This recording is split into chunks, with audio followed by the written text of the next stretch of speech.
When discussing the remnants of Native American civilizations in the United States, most common artifacts to be mentioned are those of arrowheads, beads, or broken pottery, with the majority of remaining structures residing in the southwest of the country being buildings like the pueblos, adobes, or Mesa Verde rock.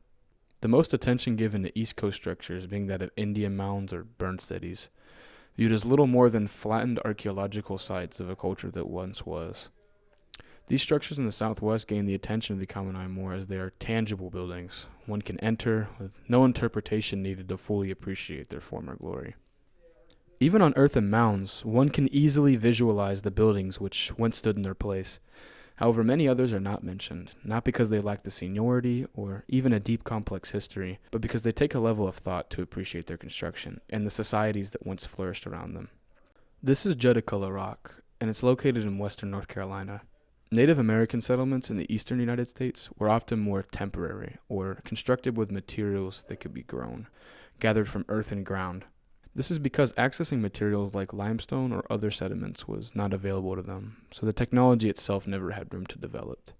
Even if they could, or rather if they did, they will always face the risk of extreme weather like hurricanes or tornadoes. So why risk making large complex structures with materials not available in an area it will most likely not survive another 20 years? Even simple carvings into rock or granite would most likely disappear over time. Erosion occurs at a much higher rate in this part of the country, as the region is much more wet and windy, so it would also surely destroy any large structure with enough time. Right? Judacullah Rock and its petroglyphs are dated to about 500 AD. That is over 1,500 years. Despite the unlikeliness of this stone surviving, it has stood the test of time, living not only through meteorological odds, but witnessing the Iroquois, the Cherokee, the Spanish Empire, the English Empire, the Union, the Confederacy, and the United States of America.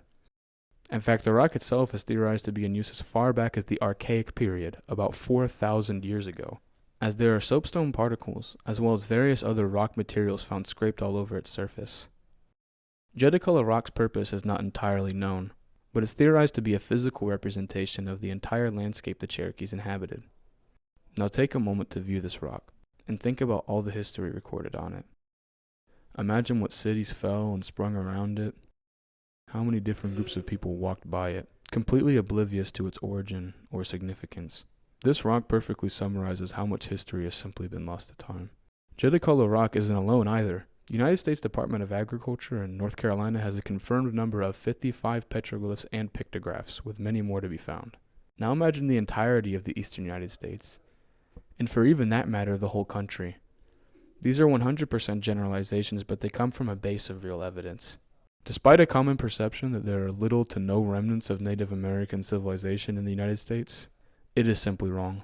If one group or multiple groups of people can make and maintain such an object for thousands of years, how many more groups of people existed that never made any petroglyphs at all?